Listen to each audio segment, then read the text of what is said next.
কেন্দ্রীয় সরকারের শ্রমিক, কৃষক, খ্যাতমজুর তথা জনবিরোধী নীতির বিরুদ্ধে ১৬ই ফেব্রুয়ারি শিল্প পরিবহন, ধর্মঘট ও গ্রামীণ ভারত বন্ধ সংযুক্ত কিষাণ মোর্চা ও কেন্দ্রীয় ট্রেড ইউনিয়ন সমূহ এই বন্ধের আহ্বান করেছে। এই বন্ধের সমর্থনে মঙ্গলবার রাজধানী থেকে মিছিল ও পথসভা সংগঠিত করে সিআইটিইউ ও সংযুক্ত কিষাণ মোর্চার রাজ্য কমিটি কর্মী সমর্থকরা। মিছিলটি মেলার মাঠ থেকে শুরু হয়ে শহরের বিভিন্ন পথ পরিক্রমা করে ওরিয়েন্ট চৌমুহনী এলাকায় এসে একটি পথসভাতে মিলিত হয়। পথসভাতে বন্ধের সমর্থনে সিআইটিইউ নেতৃত্ববৃন্দ বক্তব্য রাখেন। এদিন সংযুক্ত কিষাণ মোর্চার রাজ্য নেতৃত্ব পবিত্র কর এই সংবাদটি জানিয়েছেন।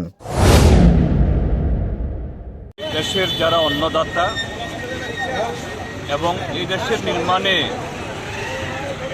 শ্রমিকরা যারা এই দেশকে যে কল কারখানা মাঠে ঘাটে অক্লান্ত পরিশ্রম করে রক্ত জল করে এই দেশকে সমৃদ্ধ করছেন, নরেন্দ্র মোদীর সরকার তার নীতির কারণে আজকে তারা সর্বশান্ত হচ্ছে।